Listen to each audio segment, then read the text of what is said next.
S tutorial চ্যানেলে সকলকে স্বাগত জানাই। আজকের ক্লাসে রিলেটিভ প্রোনাউন হিসেবে হোয়াট কি ভূমিকা পালন করে সেই বিষয়টা আমি তোমাদের ক্লিয়ার করে দেব। সাধারণত অন্যান্য রিলেটিভ প্রোনাউনকে আমরা বাক্যে যেভাবে ব্যবহার হতে দেখি, হোয়াট তার থেকে একটু আলাদা, একটু অন্যরকম। সবচেয়ে বড় কথা, এদের আগে কোনো অ্যান্টিসিডেন্ট থাকে না। ক্লাসটা মনোযোগ দিয়ে পুরোটা দেখো, সব কিছু ক্লিয়ার হয়ে যাবে। প্রথমে দেখে নাও রিলেটিভ ক্লসের মধ্যে রিলেটিভ প্রোনাউনকে আমরা কিভাবে ব্যবহার করি। কতগুলো রিলেটিভ ক্লসের এক্সাম্পল দেখো। হি স আ বেগার, সে একজন ভিখারিকে দেখলো। কোন ভিখারি? হু ওয়াজ হাংরি, যে ক্ষুধার্ত ছিল। তাহলে দেখো এই আন্ডারলাইন অংশটা হচ্ছে রিলেটিভ ক্লস, আর এই রিলেটিভ ক্লসটা এই বেগার নাউনটাকে ডেসক্রাইব করছে। আর দেখো রিলেটিভ ক্লসটা হু রিলেটিভ প্রোনাউন দিয়ে শুরু হয়েছে। পরেরটা দেখো, আই লাইক দোজ, আমি তাদের পছন্দ করি। আমি কাদের পছন্দ করি? এখানে দেখো রয়েছে হু রেসপেক্ট টিচার, যারা শিক্ষকদের সম্মান করে। তাহলে দেখো এই আন্ডারলাইন অংশটা হচ্ছে রিলেটিভ ক্লস, আর এই রিলেটিভ ক্লসটা এই দোজ প্রোনাউনটাকে ডেসক্রাইব করছে। আর এই রিলেটিভ ক্লসটা দেখো হু রিলেটিভ প্রোনাউন দিয়ে শুরু হয়েছে। পরেরটা দেখো, the movie that I watched last night was very exciting, যে মুভিটা গত রাতে আমি দেখেছিলাম সেটা খুব উত্তেজনাময় ছিল। কোন মুভিটা খুব উত্তেজনাময় ছিল? যে মুভিটা আমি গত রাতে দেখেছিলাম। তাহলে দেখো এই আন্ডারলাইন অংশটা হচ্ছে রিলেটিভ ক্লস, আর এই রিলেটিভ ক্লসটা এই মুভি নাউনটাকে ডেসক্রাইব করছে। আর দেখো এই রিলেটিভ ক্লসটা এই দ্যাট রিলেটিভ প্রোনাউন দিয়ে শুরু হয়েছে। এই রিলেটিভ প্রোনাউনটা তোমরা ইচ্ছা করলে অমিটও করতে পারো। তাহলে দেখতে পাচ্ছ রিলেটিভ প্রোনাউন যে নাউন বা প্রোনাউনকে স্পেসিফাই করছে, দেখো ঠিক তার পরেই বসে। এই নাউন বা প্রোনাউনগুলোকে বলা হয় অ্যান্টিসিডেন্ট। তাহলে আমরা দেখলাম রিলেটিভ প্রোনাউনের আগে অ্যান্টিসিডেন্টকে অবশ্যই থাকতে হবে। রিলেটিভ প্রোনাউন হিসেবে হোয়াটের অর্থ হলো দ্য থিং উইচ অথবা দ্য থিং দ্যাট, বাংলা অর্থ হয় যা। এখানে দেখো এই হুইচ আর দ্যাট হলো রিলেটিভ প্রোনাউন, আর রিলেটিভ প্রোনাউনের আগে দেখো থিং হচ্ছে অ্যান্টিসিডেন্ট। এই অ্যান্টিসিডেন্ট সহ এই রিলেটিভ প্রোনাউনকে আমরা হোয়াট দিয়ে রিপ্লেস করতে পারি। যেমন দেখো, আমার সেই জিনিসটার প্রয়োজন যেটা আমি গতকাল পছন্দ করেছিলাম। অনুবাদ হবে I need the thing which কিংবা দ্যাট, যে কোনো একটা লিখতে পারো। I liked yesterday. এখানে লক্ষ্য করো হুইচ কিংবা দ্যাট এগুলো হচ্ছে রিলেটিভ প্রোনাউন, আর রিলেটিভ প্রোনাউনের আগে এই থিং হচ্ছে অ্যান্টিসিডেন্ট নাউন, আর এই নাউনটাকে দেখো ডেসক্রাইব করছে এই রিলেটিভ ক্লসটা। তাহলে দেখো এখানে অ্যান্টিসিডেন্ট সহ এই রিলেটিভ প্রোনাউনকে আমরা হোয়াট দিয়ে রিপ্লেস করতে পারি। আমরা বাক্যটা এভাবে লিখতে পারি, I need what I like yesterday. এর বাংলাটা হয়ে গেল, আমার সেই জিনিসটা প্রয়োজন যা আমি গতকাল পছন্দ করেছিলাম। তাহলে দেখো এই হোয়াটের মধ্যেই অ্যান্টিসিডেন্ট লুকিয়ে থাকে, আলাদা করে অ্যান্টিসিডেন্ট দেওয়ার প্রয়োজন হয় না। তারপর দেখো, গতকাল সে আমাকে যে জিনিসটি বলেছিল তা আমাকে কাঁদিয়েছিল। The thing that he told me yesterday made me cry. এখানে দেখো রিলেটিভ প্রোনাউন হিসেবে দ্যাট ব্যবহার করা হয়েছে, যার জন্য তার আগে দেখো অ্যান্টিসিডেন্ট বসেছে। এই অ্যান্টিসিডেন্ট সহ এই রিলেটিভ প্রোনাউনকে আমরা হোয়াট দিয়ে রিপ্লেস করতে পারি। আমরা বাক্যটা এইভাবে লিখতে পারি, what he told me yesterday made me Cry. বাংলাটা হয়ে গেল, গতকাল সে আমাকে যা বলেছিল তা আমাকে কাঁদিয়েছিল। এবার দেখো রিলেটিভ প্রোনাউন হিসেবে হোয়াট আমরা কখন ব্যবহার করি। We use the relative pronoun what when we do not mention the noun that we are describing. আমরা রিলেটিভ প্রোনাউন হোয়াট তখনই ব্যবহার করি যখন আমরা যে নাউনটাকে বর্ণনা করছি সেই নাউনটার উল্লেখ না করি, তখনই আমরা এই রিলেটিভ প্রোনাউন হোয়াটকে ব্যবহার করি। আর মনে রাখবে, it introduces a free relative clause or fused relative clause or nominal relative clause. এই relative pronoun what free relative clause বা ফিউজড রিলেটিভ ক্লজ বা নমিনাল রিলেটিভ ক্লজের সূচনা করে। এটাকে কেন ফ্রি রিলেটিভ ক্লজ বা ফিউজড রিলেটিভ ক্লজ বলা হচ্ছে? দেখো, যেহেতু বাইরে থেকে কোনো অ্যান্টিসিডেন্ট দেখা যায় না, রিলেটিভ ক্লজের মধ্যেই অ্যান্টিসিডেন্টটা লুকিয়ে থাকে, সেই জন্য এই ধরনের রিলেটিভ ক্লজকে আমরা বলছি ফ্রি রিলেটিভ ক্লজ বা ফিউজড রিলেটিভ ক্লজ। আর এটাকে কেন নমিনাল রিলেটিভ ক্লজ বলা হচ্ছে? দেখো, রিলেটিভ ক্লজটা যেহেতু নাউনের কাজ করে তার জন্য এটাকে নমিনাল রিলেটিভ ক্লজ বলা হয়। এক্সাম্পল দেখো, তাহলে বিষয়টা স্পষ্ট হয়ে যাবে। আমি শুনেছিলাম যা তুমি বলেছিলে, কিংবা বাক্যটা এভাবে বলা যায়, যা তুমি বলেছিলে তা আমি শুনেছিলাম। অনুবাদ হবে I heard what you said. এখানে আমি যে জিনিসটা শুনেছি সেটা উল্লেখ করিনি, তাই রিলেটিভ প্রোনাউন হোয়াট ব্যবহার করা হলো। এখানে দেখো স্পষ্ট করে কোনো নাউনের উল্লেখ নেই, তার জন্য এখানে দেখো রিলেটিভ প্রোনাউন হিসেবে হোয়াট ব্যবহার করা হয়েছে। এই আন্ডারলাইন অংশটা হচ্ছে রিলেটিভ ক্লজ, আর যেহেতু এই রিলেটিভ ক্লজের আগে দেখো কোনো অ্যান্টিসিডেন্ট ব্যবহার করা হয়নি, তার জন্য এই রিলেটিভ ক্লজটাকে আমরা বলতে পারি ফ্রি রিলেটিভ ক্লজ বা ফিউজড রিলেটিভ ক্লজ। আবার দেখো, যেহেতু কোনো অ্যান্টিসিডেন্ট বসেনি, এই রিলেটিভ ক্লজটা দেখো এই হার্ড ভার্বের অবজেক্ট হয়ে গেছে, তার মানে রিলেটিভ ক্লজটা এখানে নাউনের কাজ করছে, তার জন্য এটা হচ্ছে নমিনাল রিলেটিভ ক্লজ। এবার আমরা কিছু বাক্যে রিলেটিভ প্রোনাউন হিসেবে হোয়াটের ব্যবহার দেখব। প্রথম বাক্যটা দেখো, তুমি যা পড়ে আছো তা আমার পছন্দ। এখানে দেখো যে নাউনকে ডিসক্রাইব করা হচ্ছে সেটা উল্লেখ নেই। আমরা অনুবাদ করতে পারি I like what you are wearing. এখানে দেখো কোনো নাউনকে স্পেসিফাই করা হয়নি, তার জন্য এখানে রিলেটিভ প্রোনাউন হিসেবে হোয়াটের ব্যবহার করা হলো। অথচ এই বাক্যটাই যদি আমরা এভাবে লিখি, তুমি যে পোশাকটা পরে আছো তা আমার পছন্দ, এখানে কিন্তু দেখো নাউনকে স্পেসিফাই করা হয়েছে।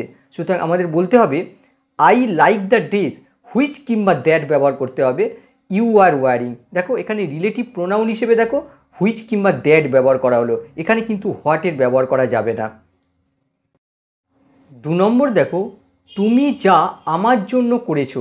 এখানে যা বলতে যা কিছু বোঝাচ্ছে, এই যা কিছুকে সংক্ষেপে যা বলে। তুমি যা আমার জন্য করেছো তা কখনো ভোলা যায় না।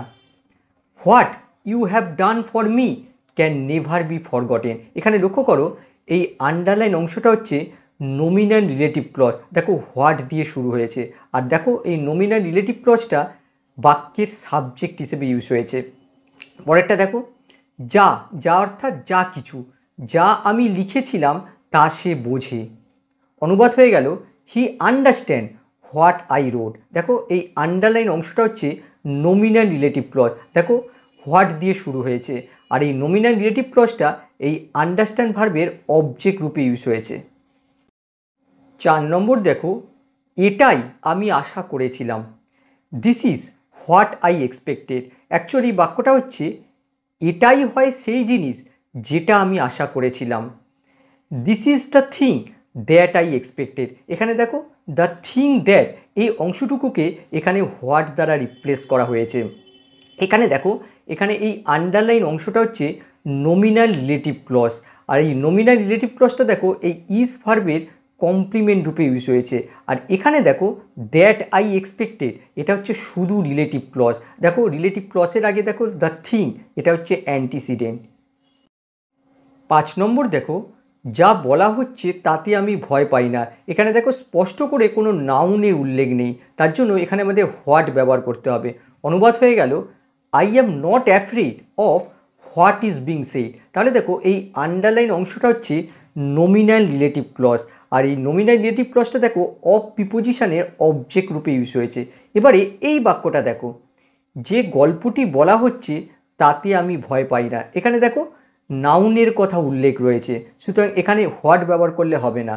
দেখো বাক্যটা আমরা এভাবে করতে পারি I am not afraid of the story which is being said. এখানে দেখো নাউনের কথা উল্লেখ আছে, তার জন্য দেখো এখানে হোয়াট ব্যবহার করা হলো না, তার পরিবর্তে হুইচ ব্যবহার করা হলো। হুইচের পরিবর্তে তোমরা দ্যাটও ব্যবহার করতে পারো। তাহলে দেখো এই আন্ডারলাইন অংশটা ছিল নমিনাল রিলেটিভ ক্লজ, অফ প্রিপোজিশনের অবজেক্ট রূপে ইউজ হয়েছে, আর এই আন্ডারলাইন অংশটা হচ্ছে শুধু রিলেটিভ ক্লজ, আর এই রিলেটিভ ক্লজের আগে দেখো স্টোরি হচ্ছে অ্যান্টিসিডেন্ট। 6 নম্বর দেখো, যা আমি অনেক দিন ধরে খুঁজছিলাম তা আমি পেয়েছি। এখানে দেখো কি আমি খুঁজছিলাম সেটা কিন্তু উল্লেখ নেই, তার জন্য এখানে আমাদের হোয়াটের ব্যবহার করতে হবে।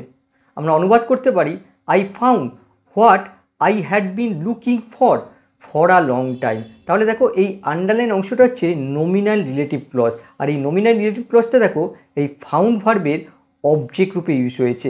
এখানে দেখো আমরা হোয়াটের ব্যবহার করেছি, যেহেতু এখানে কোনো নাউনের কথা উল্লেখ নেই। এবারে এই বাক্যটা দেখো, I found something which I had been looking for for a long time. দেখো এই বাক্যটাই কিন্তু এভাবে লেখা হয়েছে, আর শুধু এখানে দেখো সামথিং কথাটা যোগ করা হয়েছে। যখন আমরা সামথিং কথাটা যোগ করছি তখন কিন্তু এখানে হোয়াটের ব্যবহার করলে হবে না, এখানে হুইচ কিংবা দ্যাটের ব্যবহার করতে হবে। হুইচ কিংবা দ্যাট বোঝালে তার আগে অবশ্যই অ্যান্টিসিডেন্ট ব্যবহার করতে হবে। এখানে দেখো অ্যান্টিসিডেন্ট হিসেবে প্রোনাউনকে রাখা হয়েছে। আরও কিছু বাক্য দেখো, যা দুর্লভ তা সংরক্ষিত রাখা উচিত। তাহলে দেখো যা দুর্লভ, যা হয় দুর্লভ। হোয়াট ইজ রেয়ার, তা সংরক্ষিত রাখা উচিত। এই তায়ের কোনো অনুবাদ হয় না, সংরক্ষিত রাখা উচিত। Should be preserve, what is rare should be preserve. এখানে দেখো হোয়াট ইজ রেয়ার এটা হচ্ছে নমিনাল রিলেটিভ ক্লজ, আর এই নমিনাল রিলেটিভ ক্লজটা দেখো ভার্বের সাবজেক্ট রূপে ইউজ হয়েছে। পরেরটা দেখো, আমি যা মনস্থির করেছি তা কি তুমি জানো। দেখো প্রশ্ন করা হচ্ছে, এই প্রশ্নের অংশটা আমাদের আগে অনুবাদ করতে হবে। তুমি কি জানো, ডু ইউ নো, কি জানো। আমি যা মনস্থির করেছি, এই অংশে আমাদের এই যাটাকে আগে অনুবাদ করতে হবে। হোয়াট বসানো হলো, তারপরে অনুবাদ হবে আমি মনস্থির করেছি। কী হবে, আই হ্যাভ ডিসাইডেড। তাহলে বাক্যটা কী হলো, do you know what I have decided. তাহলে দেখো এই আন্ডারলাইন অংশটা হচ্ছে নমিনাল রিলেটিভ ক্লজ, আর এই নমিনাল রিলেটিভ ক্লজটা দেখো এই নো ভার্বের অবজেক্ট রূপে ইউজ হয়েছে। 9 নম্বর দেখো, আমি যাই পাই তাই খাই। I it what ever I get. এখানে দেখো হোয়াটের পরিবর্তে compound relative pronoun what ever ব্যবহার করা হয়েছে। এই বাক্যটাই আমরা দ্যাট দিয়েও লিখতে পারি। বাক্যটা এরকম হয়ে যাবে, I eat anything that I get. এখানে দেখো দ্যাট ব্যবহার করা হয়েছে, দ্যাটের আগে দেখো অ্যান্টিসিডেন্ট হচ্ছে এনিথিং। এই এনিথিং দ্যাটকেই হোয়াট এভার দিয়ে এখানে রিপ্লেস করা হয়েছে। এবারে এই বাক্যটা দেখো, you can take the pen what you like. এই বাক্যে ভুল কি রয়েছে, দেখো এখানে হোয়াট ব্যবহার করা হয়েছে, আর হোয়াটের আগে অ্যান্টিসিডেন্ট হিসেবে ব্যবহার করা হয়েছে পেন। কিন্তু আমরা জানি যে হোয়াটের সাথে কোনো অ্যান্টিসিডেন্ট ব্যবহার করা যায় না, তার মানে এই বাক্যটা ভুল রয়েছে। তাহলে এই বাক্যটাকে সঠিক করতে গেলে আমাদের কি করতে হবে, আমাদের এই হোয়াটের পরিবর্তে দ্যাট ব্যবহার করতে হবে। আমরা বাক্যটা এভাবে লিখতে পারি, you can take the pen that you like. এই বাক্যটা সঠিক। দেখো দ্যাটের আগে অ্যান্টিসিডেন্ট পেনটা ব্যবহার করা হয়েছে, এই বাক্যটা সঠিক। আরেকভাবে আমরা সঠিক করতে পারি, এই নাউনটাকে তুলে দিতে পারি। আমরা বাক্যটা এভাবে লিখতে পারি, you can take what you like. এটা কিন্তু সঠিক, দেখো হোয়াটের আগে কোনো অ্যান্টিসিডেন্ট ব্যবহার করা হয়নি, তার মানে এই বাক্যটা হচ্ছে সঠিক। আর একটা এরকম বাক্য দেখো, I really like the food what you made last night. এখানে দেখো হোয়াটের আগে অ্যান্টিসিডেন্ট হিসেবে ফুড ব্যবহার করা হয়েছে। আমরা জানি যে হোয়াটের সাথে কোনো অ্যান্টিসিডেন্ট ব্যবহার করা হয় না, তার মানে এই বাক্যটা ভুল রয়েছে। এই হোয়াটের পরিবর্তে আমরা দ্যাট ব্যবহার করতে পারি, তাহলে বাক্যটা সঠিক হয়ে যাবে। আমরা লিখতে পারি, I really like the food that you made last night. এখানে দেখো দ্যাট ব্যবহার করা হয়েছে, আর দ্যাটের আগে দেখো অ্যান্টিসিডেন্ট হচ্ছে ফুড, এই বাক্যটা সঠিক। আবার আমরা এই ফুডটাকে তুলে দিতে পারি, তাহলেও কিন্তু এই বাক্যটা সঠিক হয়ে যাবে। আমরা লিখতে পারি, I really like what you made last night. এখানে দেখো কোনো নাউনকে স্পেসিফাই করা হয়নি, তার জন্য এখানে হোয়াট ব্যবহার করতে হবে, তার মানে এই বাক্যটা হচ্ছে সঠিক। ক্লাসটা এখানেই শেষ করছি। তোমাদের কাছে অনুরোধ, ভিডিওটা সকলকে শেয়ার করো। বাংলার মাধ্যমে ইংরেজি শেখার জন্য চ্যানেলটাকে অবশ্যই ফলো করো।